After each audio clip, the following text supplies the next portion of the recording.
16 मई को सुबह 6 बजे नोएडा के सेक्टर 25 में आरुषि तलवार उसके घर में उसके कमरे के बिस्तर में खून से लथपथ देखी गई थी। उसकी गर्दन पूरी तरह से कटी हुई थी, लेकिन उसके बिस्तर पर कोई सिलवटें नहीं थी। तो वास्तव में क्या हुआ था? इस घटना के ठीक एक दिन पहले 13 साल की आरुषि तलवार उत्साह से अपने जन्मदिन की योजना बना रही थी, उसके दोस्तों और माता पिता के साथ। एक तरफ उसके दोस्त उसके लिए पार्टी का आयोजन कर रहे थे, तो दूसरी तरफ उसके माता पिता उसके लिए एक नया कैमरा खरीदने जा रहे थे। लेकिन आरुषि तलवार के बारे में कौन जानता था कि वो खुद उसके जन्मदिन पर नहीं होगी। आखिर 15 मई की रात क्या हुआ था? यह आत्महत्या थी या हत्या? 13 साल के बच्चे को कोई कैसे बेरहमी से मार सकता है? अगर आपके मन में ये सारे सवाल आ रहे हैं तो इस वीडियो को अंत तक जरूर देखें। 24 मई 1994 को पैदा हुई आरुषि तलवार नोएडा के सेक्टर 25 में रहती थी। और अगर हम आरुषि के दैनिक जीवन के बारे में बात करें तब वह रोज अपने स्कूल के लिए निकल जाती थी और उसके माँ और पिताजी, जो दोनों डेंटिस्ट थे, नुपुर और राजेश, अपने क्लिनिक के लिए निकल जाते हैं। दोपहर तक सभी घर आ जाते और साथ में लंच करते और वो एक सुखी परिवार की तरह रहते थे। लेकिन 16 मई 2008 को चीजें थोड़ी अलग हुई। वह दिन हर दूसरे दिन की तरह सुबह 6 बजे आरुषि के घर पर काम करने वाली नौकरानी ने घंटी बजाई। आमतौर पर वह दरवाजा 1 घंटी बजने पर खुल जाता था, लेकिन उस दिन 2 से 3 बार घंटी बजाने के बाद नुपुर तलवार ने वह दरवाजा खोला। उस लड़की के दरवाजे को खोलने के बाद उसने देखा कि एक और जालीदार दरवाजा था जो बंद था। तभी नुपुर बालकनी में जाकर चाबियां नीचे फेंकती है ताकि उसकी नौकरानी भारती घर में आ सके। यह सब देखकर भारती को यह सब अजीब लगा, क्योंकि रोज घंटी बजाने के बाद उसके घर का नौकर हेमराज दरवाजा खोलता था, लेकिन उस दिन वह घर पर मौजूद नहीं था। भारती को शक हुआ कि उस घर में कुछ तो गड़बड़ है।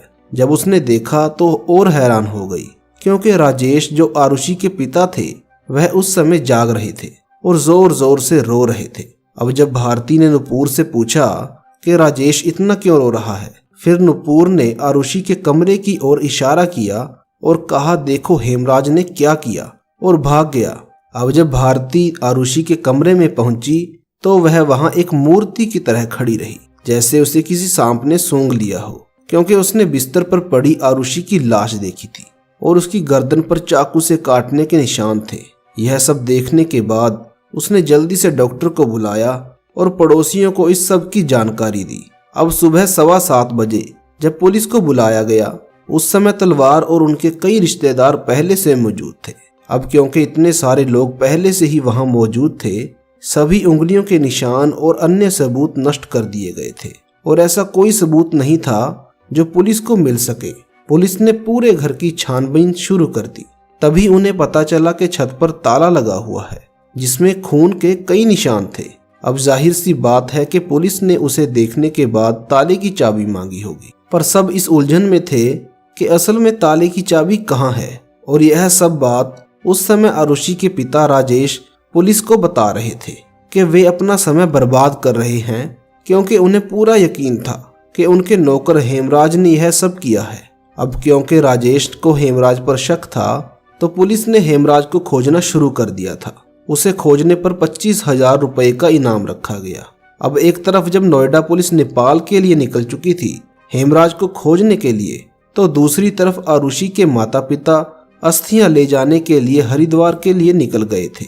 लेकिन नोएडा में उनके घर पर एक बात का खुलासा हुआ जिसको सुनकर सभी हैरान रह गए। यह एक ऐसा खुलासा था कि अब आरुषि की हत्या का शक हेमराज से आरुषि के माता पिता के पास शिफ्ट हो जाता था। लेकिन हुआ क्या? जब रिटायर पुलिस अधिकारी और डॉक्टर राजेश और नुपुर तलवार के घर पहुंचे उनसे पूछने के लिए कि वे कैसे हैं, तो उस समय उन्होंने देखा कि छत के ताले पर खून लगा हुआ था और जमीन पर खून के धब्बे थे, जैसे कोई लाश वहां से खींचकर लाई गई हो। और क्योंकि ताले की चाबी नहीं मिल रही थी, वह ताला टूटा हुआ था। और जैसे ही पुलिस छत पर दाखिल हुई उन्होंने वहां एक शव देखा। शव की हालत इतनी खराब थी कि इसकी पहचान करना लगभग असंभव था। खून से लथपथ, गर्दन कटी हुई और पूरे शरीर पर गहरे जख्म थे। पहचानना तो बड़ी दूर की बात, कोई उस शव को देखने तक को तैयार नहीं था। वहां खून के धब्बे देखकर यह तो फाइनल हो गया था कि यह वही शरीर था जिसे घसीट कर छत पर लाया गया। इसलिए आरुषि के माता पिता को हरिद्वार से फौरन वापस बुला लिया गया। जब राजेश तलवार को इस बॉडी की शिनाख्त करने को कहा, उसने साफ मना कर दिया। इसके बाद पुलिस ने उस पर दबाव बनाया। आखिरकार राजेश ने उस बॉडी की शिनाख्त कर ली और वह शव और किसी का नहीं बल्कि उनके नौकर हेमराज का ही था। पुलिस की पूरी टीम और आरुषि के माता पिता जिस शख्स को नोएडा से नेपाल तक खोज रहे थे, वह कहीं और नहीं था बल्कि उस घर की छत पर ही मरा हुआ पाया गया। क्या आपको नहीं लगता कि यह एक सोची समझी साजिश थी, जहां पुलिस को गुमराह किया गया? पुलिस को ताले की चाबी नहीं देने पर, शव की शिनाख्त से इनकार करने पर, सारे सबूत जानने के बाद भी उन्हें पुलिस से छिपाना, यह सब एक बात की ओर इशारा करता है कि कातिल कोई और नहीं बल्कि आरुषि के माता पिता थे। लेकिन इससे पहले कि हम कुछ नतीजा निकालें, आइए जानते हैं कि उस रात असल में हुआ क्या था। उस रात हर दिन की तरह आरुषि ने अपने माता पिता नूपुर और राजेश के साथ खाना खाया। हेमराज ने खाना परोसा और खाना खाने के बाद आरुषि अपने कमरे में चली गई और उसके माता पिता राजेश और नूपुर अपने कमरे में चले गए। फिर राजेश और नूपुर आरुषि के कमरे में गए और जन्मदिन के उपहार के रूप में उन्होंने उसे एक डिजिटल कैमरा उपहार में दिया। उस कैमरे को देखकर आरुषि बहुत खुश हुई और इसीलिए उन्होंने खुशी खुशी वहां कई तस्वीरें क्लिक करवाई। सीबीआई के एक रिकॉर्ड के मुताबिक यह पता चलता है कि उस कैमरे से आखिरी तस्वीर रात 10 बजे क्लिक किया गया था। रात 11 बजे आरुषि के माता पिता उसके कमरे से बाहर चले गए और उसके बाद आरुषि अपना नॉवल पढ़ रही थी। उनके कमरे में आने के बाद राजेश ने नूपुर से कहा कि वह लैपटॉप पर कुछ काम करना चाहता है, इसलिए आरुषि के कमरे में जाकर और वहां पर वाईफाई राउटर चालू कर दे। नूपुर ने ऐसा ही किया और उस रात आरुषि देर रात तक जागती रही और अपने दोस्तों से कॉल और टेक्स्ट पर बात कर रही थी। लेकिन सीबीआई की रिपोर्ट के मुताबिक रात 9:10 के बाद आरुषि का फोन अवेलेबल नहीं था, इसीलिए 12:30 पर उसके दोस्त अनमोल ने उनके लैंडलाइन पर कॉल किया।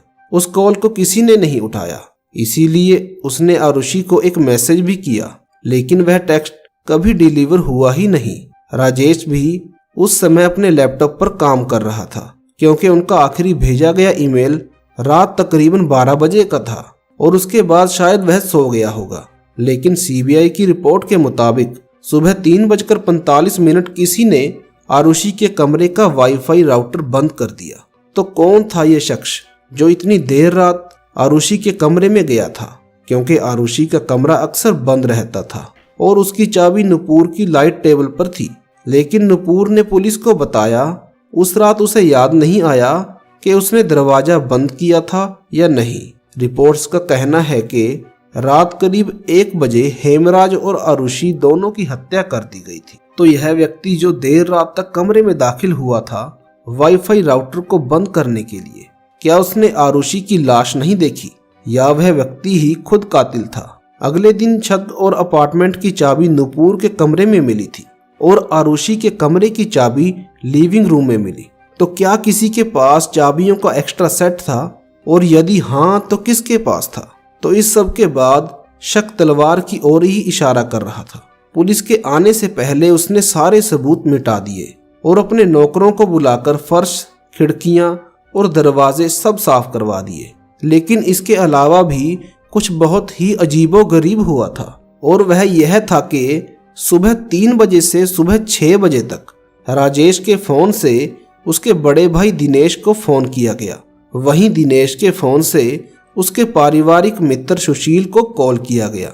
इसके बाद सुशील ने रिटायर्ड पुलिस अधिकारी गौतम को फोन किया और गौतम के फोन से एक अननोन नंबर पर कॉल किया गया और यह 6 बार लूप में हुआ। लेकिन यह सब कैसे मुमकिन हुआ? क्योंकि एक तरफ राजेश अपनी बेटी की मौत का गम मना रहा था और दूसरी तरफ 6 के लूप में कॉल किए जा रहे थे। तो यह सब कैसे मुमकिन हुआ? खैर, थ्योरी में से एक के अनुसार बताया जाता है कि राजेश ने अपनी बेटी आरुषि और हेमराज को कुछ नाजायज हालात में पकड़ लिया था और गुस्से में उसने उस दोनों की हत्या कर दी। और ये कॉल इसलिए किए जा रहे थे ताकि वे आरुषि की ऑटोप्सी रिपोर्ट से यह सब को हटा सके। इसी थ्योरी के आधार पर पुलिस ने 23 मई को राजेश तलवार को गिरफ्तार कर लिया, लेकिन क्योंकि कोई ठोस सबूत नहीं था उसे तुरंत जमानत मिल गई। पर एक लेख के अनुसार यह भी थ्योरी सामने आती है कि राजेश तलवार का बाहरी वैवाहिक अफेयर था और जब आरुषि ने राजेश को कन्फ्रंट किया तो राजेश ने आरुषि की जान ले ली। अब यह बात तो तय थी कि इस सारे कांड में आरुषि का परिवार शामिल था, क्योंकि बाहर से कोई उनके घर पर आया था। पुलिस को इसका कोई सबूत नहीं मिला। लेकिन यहाँ एक और सवाल उठता है कि कोई अपने नौकर की हत्या क्यों करेगा और उसके शरीर को सड़ने के लिए छत पर क्यों छोड़ देगा। 2010 में सीबीआई ने यह केस किसी और टीम को दे दिया और 2011 में यह मामला फिर से खुल गया था। इसीलिए 11 मई 2011 को आरुषि के माता पिता राजेश और नुपुर को कोर्ट जाना पड़ा और सरकारी वकील ने उनके खिलाफ ये कहा कि उस रात राजेश को एक आवाज सुनाई दी, इसलिए वह गोल्फ स्टिक लेकर आरुषि के कमरे में गया और जैसे ही वह वहां पहुंचा उसने हेमराज और आरुषि को देखा कि दोनों नाजायज संबंध बनाने में मगन थे और गोल्फ स्टिक फेंकने के बाद हेमराज को मारने लगा। लेकिन गलती से वह गोल्फ स्टिक आरुषि को लग गई और जब राजेश ने उसकी नब्ज देखी वह मर चुकी थी और ताकि किसी को इस बारे में पता ना चले इसलिए उसने इकलौते गवाह हेमराज की भी मौके पर ही हत्या कर दी। नवंबर 2013 को यह मामला आखिरकार फिर से खुल गया और आरुषि के माता पिता राजेश और नुपुर को आजीवन कारावास की सजा दी गई। सबको लगा कि आखिरकार 13 साल की बेटी को इंसाफ मिल ही गया, लेकिन 2017 में आरुषि के माता पिता को रिहा कर दिया गया क्योंकि उनके खिलाफ कोई डायरेक्ट सबूत नहीं मिला था और अब वो खुलेआम घूम रहे हैं। आरुषि के माता पिता अभी भी पुलिस को ही दोष देते हैं और कहते हैं कि पुलिस ने इस पूरी जांच पर पानी फेर दिया। अभी तक यह मामला पूरी तरह से सुलझा नहीं है। 9 साल की कड़ी मेहनत के बाद भी उन 2 मासूम जिंदगियों को न्याय नहीं मिला है और वो सारी गलतियां जो पुलिस ने की थी मीडिया के दबाव के कारण हुआ। तो गलती किसकी थी? पुलिस की, मीडिया की, आरुषि के माता पिता की या कौन? आखिरकार किसके कारण यह मामला बंद होने के बजाय उलझ गया? आप क्या सोचते हैं हमें कमेंट में जरूर बताएं। ऐसे और दिलचस्प वीडियो के लिए क्राइम की दुनिया में बने रहें। धन्यवाद।